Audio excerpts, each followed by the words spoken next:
It's me, Jordan Dove. I'm here today. It's July 25th, and it is time for the Market Pulse of this week, where we discuss national real estate updates, national economic notes.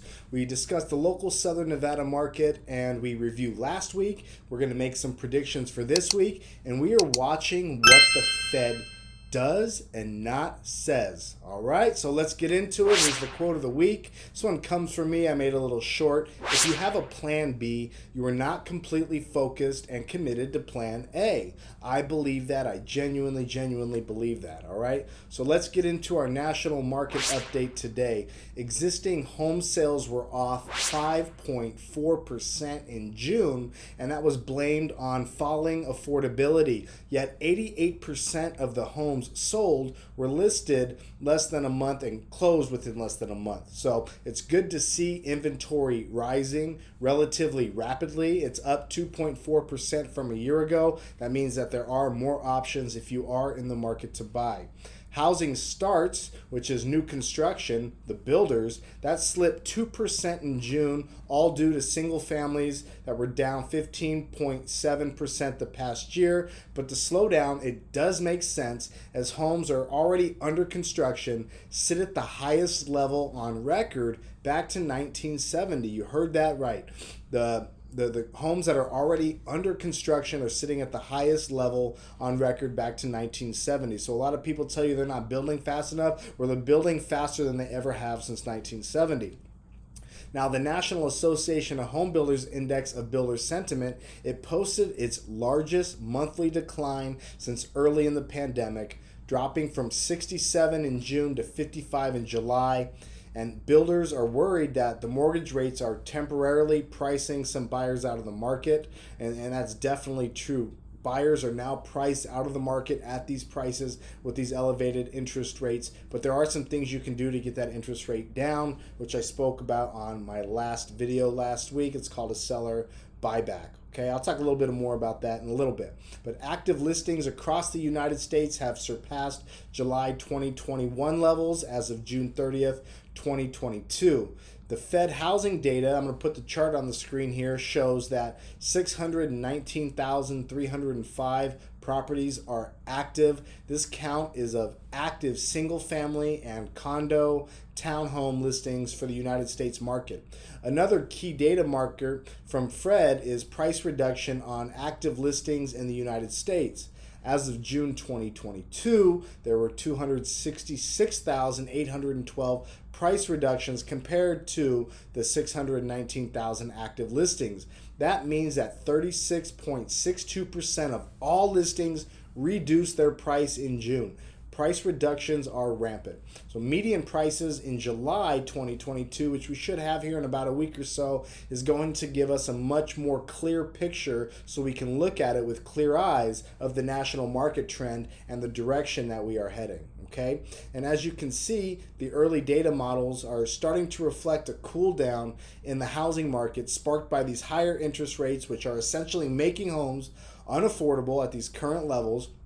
And the growing inventory is revising their housing acquiring prices downward. All right, so I'm going to get into some national economic news, what's happening right now. The Fed is expected to raise rates 75 basis points or 0.75% at the FOMC meeting, which is beginning this Wednesday, July 27th. There was a leading indicator of wholesale inflation at 11.3%. That can give us kind of a look into the future, and that's telling us that things are going to get more expensive in the future. And the current U.S. inflation, which is a lagging indicator, tells us what's already happened. That came in at 9.1%. Coincidentally, the day after the FOMC meeting, after the Fed is expected to raise the 75 basis points, the Fed is going to announce the quarter two GDP numbers. And guess what? The White House is trying to get ahead of this, and they're trying to change the definition of a recession. They're trying to say just because we have 2 negative quarters of GDP growth does not mean we are in a recession. They are literally trying to change the definition of a recession and get ahead of it. But like I've been telling you guys, like Chuck's been telling you guys, like Greg's been telling you guys, we are already in a recession. In other news, auto loan default rates, they're rising at the fastest rate since the pandemic began. Lenders are loosening their credit standards. They're trying to push some of this inventory out. Used vehicle price has inflected and production increases and inventory is slightly harder. And now let's look at the inverted yield curve. Very, very important. Yield curves, inverted yield curves have always pointed to recessionary times in about 95% of cases when the 2-year bond yield, the rate that they're paying, is higher than the 10-year bond yield. The 10-year bond yield right now this afternoon, depending on where you are, is currently sitting at 2.816%. The 5-year Treasury bond yield at 2.899%. So the 5 is higher than the 10. Those two are inverted. And the 2-year Treasury bond yield, 3.029%. It makes absolutely no sense. It makes no sense that anybody would put money into a 10-year bond yield at 2.8% when a 2-year pays 3%. Why would you tie up your money longer at a lower rate when you can buy the 2-year at a higher rate? It makes no sense. The Fed's pumping money. Maybe the European central banks are buying these U.S. Treasury bonds because they just raised rates from negative to zero. So European central bank rates are at zero. So maybe they're moving their money this way. I don't know, but it makes no sense to buy a 10-year when you could buy a 2-year at a higher rate. Let's get into our local market update here in Southern Nevada. The gap between available inventory, which is 10,040, to closed sales this last week, 649. The gap has widened even further. And although we saw a reduction in new listings this week, property is sitting on the market longer and sales have dipped, which has increased available inventory.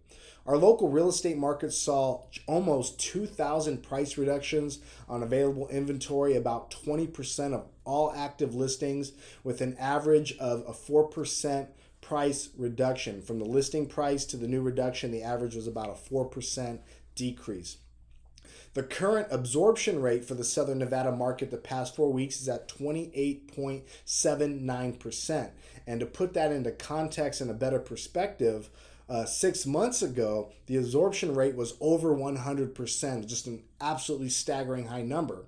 And to let you know what an absorption rate is, a market with an absorption rate at or above 20%, that's typically called a seller's market, whereas an absorption rate below 15% signals a buyer's market. And I believe we are going to be seeing that number drop below 15% relatively quickly. So if you are in the market to sell, do not wait any longer. Now is the time. Offer a concession to the buyer to buy down that rate, because if rates remain elevated, and I believe they're going to go higher, housing will become more affordable. The only thing for that to happen, for people to make it affordable, is for those prices to come down. So that needs to come down, because hedge funds, as you know, as I've told you, they're not buying properties above the median price anymore. In our market, they've actually shifted how much they're willing to spend on single families to $400,000. And just a month and a half ago, it was $500,000. So we don't have these people paying $450,000, $500,000 because they can't afford it, because the payments are kind of outrageous if you're not putting a ton of money down or buying down your rate. Okay. In our market, the last 19 weeks, we've seen consistent growth in properties coming on the resale market in Southern Nevada. The past 7 days saw an increase of all inventory available on the market. This includes single-family homes, condominiums, townhouses, manufactured housing, high-rise units, and multiple dwellings, as well as modest available parcels of land and rentals on the market. So everything has increased that's available in every sector of residential real estate. Over the same time period, there was a small decrease this last week of listings, down 2.12%, but saw an increase of 6.48% of price decreases for a total of 1,905. Over the past 7 days, 804 properties have accepted a contingent offer and 649 recorded or sold. As of July 25th, 2022, that's today, there are 494 more active residential properties on our market for a total of 10,040 on the market compared to 1 week ago, which is an increase of 5.17%. We have seen that number increase over the past 19 weeks. All right, so that's the local update market for Southern Nevada. That includes Henderson, Las Vegas, all of Clark County, which is also North Las Vegas, and Boulder City. Okay. Okay, last week's review. Let's discuss what happened last week. What recession? As I spoke about just a little bit ago, this administration is attempting to downplay the GDP numbers that are coming out this Thursday, and the Biden-Carter administration is attempting to change the definition of a recession. It's just nuts, guys. It's crazy. I can't believe this type of clown world we live in now. So, ignoring the signs of a slowing economy and another big rate hike from the Fed coming this Wednesday, the investors sent the three major stock indexes to strong gains for the week last week. I'm asking you, was this a dead cat bounce, a bull trap? I genuinely think so, in my opinion. I think this is a setup to get those bulls maybe excited, and then they're just going to dump it again and sell into that strength. As I'm looking right now, the NASDAQ's down for the day. I think all the major indices are down for the day at small losses, fractional losses. So I do know several small business owners who I've spoken to recently, and they've seen a slowdown in business over the past month. I believe the economy is already in recession. And these businesses include e-commerce, mobile car detailing, dry cleaning, food prep companies, restaurant owners. Several people that I know have seen a big reduction in business. They're not getting the callbacks that they were getting just a month or two ago. They're not getting the repeat business customers they've had for a long time. They're not getting the influx of new businesses that they were getting over the past several months. And I just, I see it slowing down. I see it slowing down in the consumer spending in the business sector, and it's going to get really interesting. I think people are starting to hold on tighter to their money, and hey, maybe they're going to go do this to save some money instead of paying somebody to do it, because these have been luxuries that we have been able to afford over this last boom cycle that is unfortunately coming to an end. But anyways, back to the review of last week. So in addition to the disappointing housing data, initial jobless claims topped 250,000. The leading economic index dropped for the fourth month in a row, and the preliminary July read showed the services sectors are contracting. Some of the analysts feel that this is bad news, but it has already been priced into the market. Plus, with about a fifth of the S&P 500 reporting second quarter earnings last week, profit growth has exceeded expectations by roughly 4%, which isn't terrible, but that is profits from before. Profits going forward, I think we'll see them shrink, which is why we're starting to see those layoffs from major blue chip companies such as Ford and many others, especially in the real estate sector. Last week ended up with the Dow up 2%, the S&P up 2.6%, and the NASDAQ up 3.3%. But year to date, the Dow Jones is down 9.11%, NASDAQ is down 25.79%, and the S&P 500 is down quite substantially as well. Last week, bonds advanced. The 30-year UMSB 5% was up 10 basis points to $101.29. And in Freddie Mac's primary mortgage market survey, the national average 30-year fixed mortgage rate inched up. We're sitting around 5 3/4. I believe we will be in the 6s soon. But remember, mortgage rates can be extremely volatile, so check with your mortgage professional like Chuck Barone, hashtag Ask Chuck, his video. He'll be up here probably in about an hour or so, and they will be able to get you up-to-the-minute information on what rates are doing. I'm going to go into a little, did you know that Freddie Mac reported consumer concerns about rising rates, inflation, and a potential recession are manifesting in softening demand. And as a result of these factors, we expect house price appreciation to moderate noticeably. The good news is that sellers are offering concessions to buy down the rates. If you are in the market to purchase, make sure your agent is asking for a massive concession to buy down your rate and to make your payment more affordable. On the last video I did last week, I proved how having a lower rate at these prices is better in terms of a payment versus a 10% price correction at a projected future rate of 6.25%. So just make sure you are asking all the right questions. And I'm trying to give you that information so you can ask the right questions if you're in a position to do that. If you're in Southern Nevada, reach out to me. If you are across the nation and need a competent quality agent or mortgage broker, Chuck and I can get you referred to somebody that we trust. Okay? Now, going into some real estate news, if in the next section of this Market Pulse report, if you're not in my newsletter, I provide the links to these articles and these news reports. So make sure you're subscribed. Go to jordandove.substack.com, or you can visit my website, jordandove.com, and click Market Pulse, enter your email. You'll start receiving that along with several other items of value that we come across throughout the week that might be educational or informational or sometimes entertaining to you, like when I sent out BlackRock lost $1.7 trillion in assets, and some of you guys were funny, like, commenting, good for you. I thought that was funny. I got a kick out of that. So make sure you go to the Market Pulse on my website or go to the jordandove.substack.com and make sure you get these emails with these links as well. Okay, so number one on the news article is there's an interactive map done by Fortune that shows you the statistical odds of falling home prices occurring in your local housing market. Number two is more homes are being listed in Phoenix, Arizona than anywhere else in the United States. The Las Vegas construction industry is facing a new normal. There's some details about that. Go read that article. And what the Federal Reserve's next major interest rate hike means for you.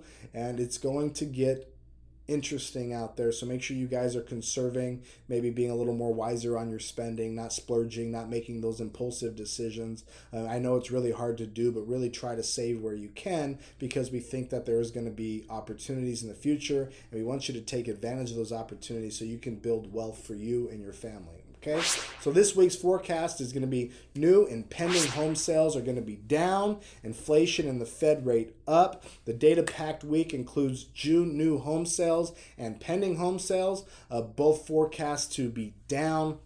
Inflation is expected up by the PCE prices measure the Fed likes. Consequently, the Fed's FOMC rate decision on Wednesday should see their rate rise another 75 basis points. Coincidentally, the Fed will release quarter two GDP growth numbers, which are expected to be negative, confirming 2 quarters of negative GDP growth, and that's going to confirm that we are and have been in a recession. So, sorry, I know this video was a little long. Lot to talk about. The market is changing. You should be informed. You should know what's going on. They tell us as agents, we have superior knowledge. I'm sharing that knowledge with you so you guys can therefore have the superior knowledge. All this data is public. All this data is out there. I'm just compiling it for you to use it as you will. I hope you can take some of this and apply it to whatever you have going on. Thank you guys so much. I'm so grateful for you guys being here and watching my videos. Make sure you go subscribe to the Substack. Subscribe to the channel, leave a comment, hit the like button. I'd really appreciate it. Share this video with people who don't know what's going on, and make sure you watch Chuck Barone and Greg Manarino every day. Take care. I'll talk to you guys next time.